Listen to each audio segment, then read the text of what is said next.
Guys, இன்றைக்கி நம்ம எதை பற்றி பார்க்க போகிறோம் அப்படின்னு பார்த்தீங்கன்னா, இன்றைக்கி தான் வந்து 10th first division English exam முடிஞ்சிருக்கு. அதுக்கான கிராமர் ஆன்சர்ஸ் தான் பார்க்க போகிறோம். ஆல்ரெடி நான் வந்து இந்த கொஷின் பேப்பருக்கான 1 மார்க் வந்து போட்டுட்டேன். பார்க்காதவங்க என்னோடய யூடியூப் சேனலுக்கு போய் பாருங்கள். அதுக்கப்புறமேட்டு வந்து நான் இந்த வீடியோ கிளியர் தரேன், அந்த லிங்க்கை கிளிக் பண்ணி பார்த்துக்கோங்க 1 மார்க் ஆன்சர்ஸ் கரெக்டாக இருக்கான்னு. இப்போ என்ன பார்க்க போகிறோம் அப்படின்னா வந்து இந்த கொஷின் பேப்பரில் இருக்க கிராமர் ஆன்சர்ஸ் பார்க்க போகிறோம். சரி, ஃபஸ்ட்டு கிராமர் எது பார்க்க போகிறோம் அப்படின்னு பார்த்தீங்கன்னா வந்து பார்ட் 2ல் செக்ஷன் 3ல் இருக்க கிராமர்ஸ் தான் பார்க்க போகிறோம். இல்லை ஃபஸ்ட்டு கொஷின் என்ன கொடுத்துருக்காங்க, Ram will be forgot is experience அப்படின்னு கொடுத்துருக்காங்க.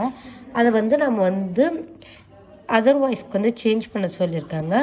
இது வந்து ஆக்டிவ் வாய்ஸில் இருக்குது. இப்போ நம்ம பேசிவ் வாய்ஸ்க்கு சேஞ்ச் பண்ண வரோம். அதுக்கப்புறமேட்டு வந்து இன்டைரக்ட் ஸ்பீச் கொடுத்துருக்காங்க, மலர் செட் அப்படின்ற மாதிரி. இப்போ வந்து இது வந்து டைரக்ட் சென்டென்ஸாக இருக்குது, ஆனால் வந்து இப்போ அதை வந்து சேஞ்ச் பண்ணிட்டு இன்டைரக்ட் ஸ்பீச்சாக மாற்ற சொல்லியிருக்காங்க. அப்போது இவங்க யார்கிட்டையும் சொல்கிறாங்க, அதை வந்து அவங்க புரிஞ்சு தேர்ட் பர்சன் கிட்ட சொல்கிற மாதிரி எழுதணும். அப்போ வந்து மலர் செட் தட் ஷீ வாஸ் அப்படின்றது தான் போடணும். ஏன்னா வந்து ஐஎம்ன்றது அவங்களே சொல்கிற மாதிரி, ஆனால் வந்து ஷீன்றது தேர்ட் பர்சன் யாரோ அவங்கள பற்றி சொல்கிற மாதிரி வரும். சரிங்களா? அதுக்கப்புறம் 5th கொஷின் என்ன கொடுத்துருக்காங்க அப்படின்னு பார்த்தீங்கன்னா, காம்ப்ளெக்ஸ் சென்டென்ஸ் தான் சேஞ்ச் பண்ணி சொல்லியிருக்காங்க. அதை நம்ம எப்படி சேஞ்ச் பண்ணி எழுதலாம் அப்படின்னு பார்த்தீங்கன்னா, the children stood up after they சா த டீச்சர் அப்படின்றத மாற்றிக்கலாம்.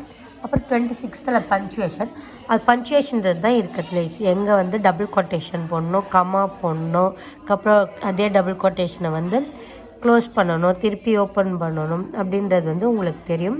ஸோ வந்து நீங்கள் வந்து என்ன இது பண்ணுறீங்களோ இல்லையா, அதில் லாஸ்ட்டு ஒரு புள்ளி வச்சினாலே அதுக்கு ஒரு ஆஃப் மார்க் அப்படி கொடுப்பாங்க. அதுக்கப்புறமேட்டு வந்து 27th வந்து ரீஅரேஞ்ச் த வேர்ட்ஸ். ஓகேவா? இந்த வேர்ட்ஸ் ஒரு சென்டென்ஸ் ஒன்று கொடுத்துருவாங்க, அந்த சென்டென்ஸ் வந்து ராங்காக இருக்கும், அது வந்து நம்ம வந்து ரீஅரேஞ்ச் பண்ண போகிறோம். சரிங்களா? இல்லை வந்து எக்ஸாம்பிளுக்கு வந்து நம்ம வந்து B1 எடுத்துக்கலாம். இதில் வந்து மாற்றி மாற்றி கொடுத்துருக்காங்க, ஆனால் வந்து இப்போ நம்ம கரெக்டாக பண்ணலாம். Tamil is one of the oldest language அப்படின்னு சொல்லிட்டு கொடுத்துருக்காங்க இது. சரிங்களா? அடுத்த கிராமர் என்ன அப்படின்றது வந்து பார்க்கலாம் வாங்க. இப்போ வந்து அடுத்தது வந்து 35th இருக்க இது ரைமிங் வேர்ட்ஸு, ரைமிங் ஸ்கீம்ஸு, அதுக்கப்புறமேட்டு வந்து ஃபிகர் ஆஃப் ஸ்பீச்சு, அலிட்ரேஷனு, இதெல்லாம் வந்து பார்க்க போகிறோம். இப்போ வந்து அவங்க வந்து இந்த போயம் வந்து கொடுத்துட்டு அதில் வந்து ஃபஸ்ட் கொஸ்டின் என்ன கொடுத்துருக்காங்கன்னா, ரைமிங் வேர்ட்ஸ் கண்டுபிடிங்க அப்படின்றத சொல்லியிருக்காங்க. இதில் வந்து 2 ரைமிங் வேர்ட்ஸ் வருது. அப்புறமேட்டு வந்து செகண்ட் ஒனில் வந்து என்ன கொடுத்துருக்காங்க அப்படின்றது வந்து ரைமிங் ஸ்கீம் கொடுத்துருக்காங்க. அதில் வந்து AABB. சரிங்களா? அடுத்தது தேர்ட் ஒனில் வந்து பர்சானிஃபிகேஷன் தான் வந்து ஆன்சர். அப்புறம் 4th ஒனுக்கு என்ன கொடுத்துருக்காங்க அப்படின்னா வந்து அலிட்ரேஷன் வந்து அந்த லைனில் வந்து எது வருது அப்படின்னு சொல்லிட்டு கொடுத்துருக்காங்க. இல்லை வந்து செகண்ட் லைனில் வர அலிட்ரேஷன் எது அப்படின்னு சொல்லிட்டு கேட்டிருக்காங்க. இப்போ செகண்ட் லைனில் வர அலிட்ரேஷன் வந்து பார்த்து எழுதிக்கோங்க. அதுக்கப்புறமேட்டு வந்து 37th இருக்க ரீஅரேஞ்ச் த சென்டென்ஸ். ஏன்னா வந்து அவங்க ஒரு பேராகிராஃப் மாதிரி ஒரு 4-5 சென்டென்ஸ் வந்து கொடுத்துட்டாங்க. அதில் வந்து எது ஃபஸ்ட்டு வரும், எது செகண்ட் வரும் அப்படின்னு தான் வந்து பார்க்கணும். இல்லை ஃபஸ்ட்டு ஒனுக்கு வந்து 3. சரிங்களா? அப்புறம் செகண்ட் ஒனுக்கு செகண்டே அது கரெக்டாக கொடுத்துட்டாங்க. அப்புறம் தேர்ட் ஒனுக்கு வந்து ஃபஸ்ட்டு, 4th ஒனுக்கு வந்து 5th ஒனுக்கு வந்து 4th அப்படின்னு அவங்க வந்து மாற்றி தான் கொடுத்துருக்காங்க. அப்புறம் இப்போ நம்ம என்ன கொஷின் பார்க்க போகிறோம் அப்படின்றது பார்த்திங்கன்னா வந்து 44ல் இருக்க எரர்ஸ். ஒரு சென்டென்ஸில் வந்து எரர்ஸ் கொடுத்துருப்பாங்க, அந்த எரர்ஸை ரிமூவ் பண்ணிட்டு நம்ம கரெக்ட் சென்டென்ஸ் கொடுத்துருக்கணும். இப்போ ஃபஸ்ட்டு ஏல வந்து என்ன எரர் கொடுத்துருக்காங்கன்னா, he do not அப்படின்னு கொடுத்துருக்காங்க. பட் அது அப்படி வராது. he does not have a computer, அதை வந்து அப்படி தான் எழுதணும். சரிங்களா?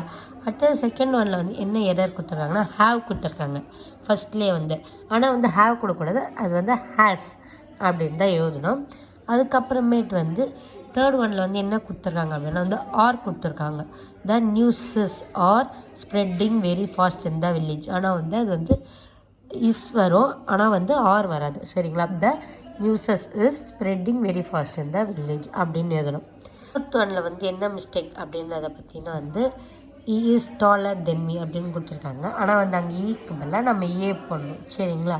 அடுத்தது வந்து 5th ஒனில் வந்து என்ன மிஸ்டேக் அப்படின்றத பார்த்திங்கன்னா வந்து வாஸ் கொடுத்துருக்காங்க, my grand mother and I was good அப்படின்னு கொடுத்துருக்காங்க, ஆனால் அங்கே வாஸ்க்கு பதிலாக வேர் அப்படின்றது தான் வந்து போடணும், அதான் கரெக்டாக வரும். சரிங்களா.